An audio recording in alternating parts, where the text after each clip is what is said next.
여러분 반갑습니다. 반도체 오빠 최 회장입니다. 한 오전 시간 한번 잠시 살펴볼게요. 장이 열렸는데 지금 보니까 삼성전자가 한 7만 원 정도 터치를 하고 있더라고요.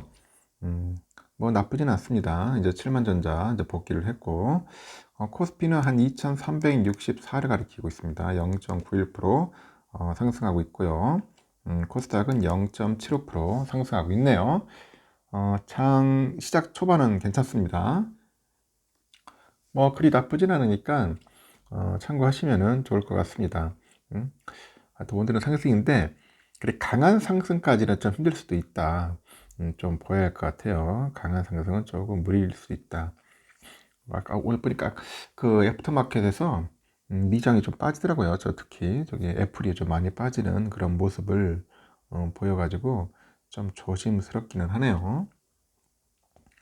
뉴욕 증시는 11월에 그 FOMC 정례 회의 이후 미국의 금리 인상이 이제 사실상 종료됐다. 종료됐다는 그런 그 전망이 강화되다 보니까 상승을 했고요.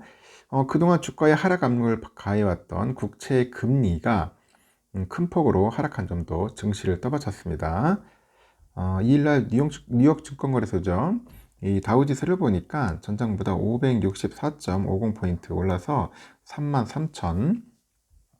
33,839.08로 거래를 마쳤는데 그 S&P 500도 전장보다 79.92포인트 상승해서 4,317.78, 나스닥도 전장보다 232.72포인트 상승해가지고 13,294.19로 장을 마감을 했어요.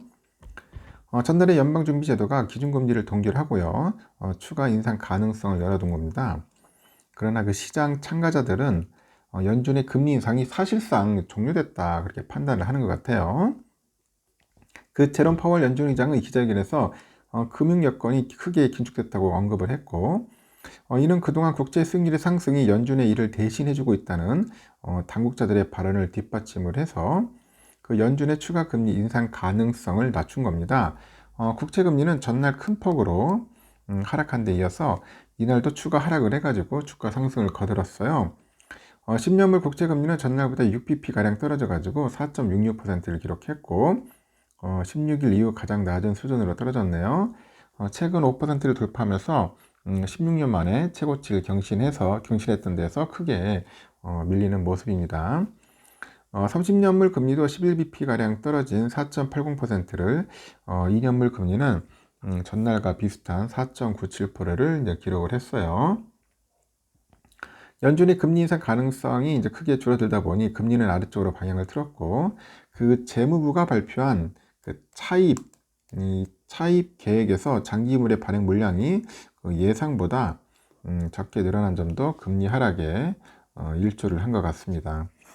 이날 영국 중앙은행이죠. 잉글랜드 은행이 금리를 동결했다는 소식이 나왔는데 지난 9월에 이어서 2회 연속 동결이에요. 앞서서 ECB도 금리를 동결한 바 있고 이러한 행보의 주요 중앙은행들의 금리 인상이 사실상 종료됐다는 분석이 힘을 얻고 있습니다. 근데 미국 최대 은행이죠. JP모건 체이스. 여기 뭐 제이미 다이먼 그 CEO가 연준이 금리를 최대 75bp 더 인상할 수 있다고 경고를 했는데 그는 이는 그 예측이 아니라 여러 시나리오에 대비하라는 의미에서 건넨 말로 10년물 금리가 7에서 8%까지 오를 가능성에도 기업들이 대비해야 한다고 이제 조언을 하는 거죠. 기업들의 분기 실적은 종목별로 엇갈렸습니다. 스타벅스의 주가는 실적 예상치를 웃돌았다는 소식에 9% 이상 상승을 했고요. 일라일 1리 보니까 주가가 분기 매출이 시장 예상치를 웃돌았다는 소식에 4% 이상 올랐나요?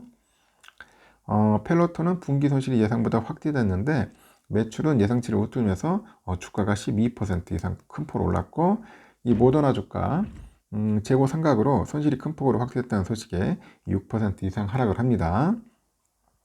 그 쇼피파이의 주가는 실적이 예상치를 웃돌았던 소식에 22% 이상 급등을 했고요. 이날은 또 장 마감 후에 애플이 실적을 발표했는데 애플은 그 아이폰 판매에 힘입어서 매출과 순이익이 예상치를 웃돌았고요. 아이폰 판매도 예상치를 상회했어요. 애플 주가는 정규정에서 2% 이상 올랐는데 실적 발표 그 마감 후 거래에서는 1% 이상 하락인데 약간 3% 정도 빠졌더라고요. 보니까. 고용지표는 대체로 둔화되고 있고, 주간의 실업보험 청구자 수가 증가세를 보여서 고용시장이 점진적으로 둔화되고 있음을 시사하네요. 다만 그 투자자들은 주 후반에 나오는 비농업 고용지표를 주시하고 있습니다.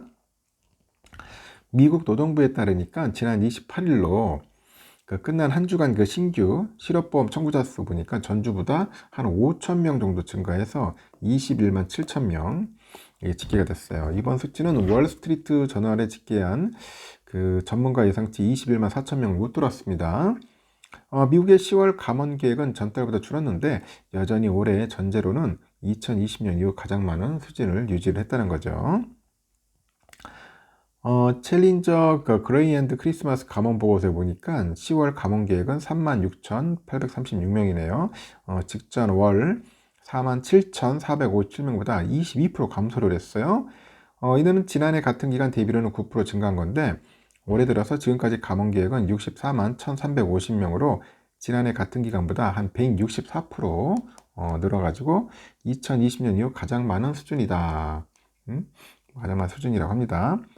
올해 3분기 비농업 생산성은 계절 조정 기준 전 분기 대비 4.7% 상승을 했고, 이는 지난 2020년 3분기 이후 가장 높은 수준인데요. 시장 예상치인 4.3%보다 증가도 높았고요. 그런데 3분기 단위 노동 비용이 전 분기보다 0.8% 정도 감소를 했습니다. 감소를 했다. 하여튼 뉴욕 증시 전문가들은 연준은 긴축이 끝났음을 시사한 것이라면서 이에 시장이 반응하고 있다고 합니다. 스파튼 캐피털 증권의 그 피터 카딜로 시장도 마켓워치에서 분명 시장이 긍정적으로 반응하고 있다고 언급을 해요. 그는 파월이 2번 연속으로 금리 인상을 중단했고 국제 수익률 상승이 경제 활동을 위축시켜서 연준의 일을 하고 있다. 그렇게 시사를 했고요. 이는 그가 긴축 사이클을 끝냈다는 것을 시사하는 거다. 그렇게 이야기를 하는 것 같습니다. 그리고 어떤 사람은 그래요. 또 사람들이 경제와 인플레이션, 연준에 대해서 약간 너무 비관적이었던 것 같다. 침체 가능성이 있긴 하지만은 그 단기적으로 침체 위험이 크게 줄었다고 하죠. 사람들은 인플레이션이 점진적으로 내려가고 있는 것에 점점 편안해하며 이는 국채 수익률의 하락에 일조하고 있다. 그런 이야기를 하는 것 같습니다. 지금 삼성전자는 여러분들 아시다시피 6만 9,900원, 7만원 선에서 지금 왔다 갔다 하고 있어요. 7만 200원까지 갔더라고요, 보니까. 그리고 외인들이 좀 들어옵니다. 아침 이른 시간이라서 조금 좀 더 지켜봐야 할 것 같고요. 우선주도 한 56,600원, 한 56,700원 선에서 지금 왔다 갔다 하고 있어요. 제가 볼 때는 좀 더 오를 수도 있을 것 같습니다. 한 6만이 아니라 57,000원까지는 충분히 올라갈 수 있을 것 같습니다. 현재 외인들이 들어오고 있다. 그렇게 보시면 되겠습니다. 여기까지 하겠습니다. 여러분 좋은 하루 보내십시오.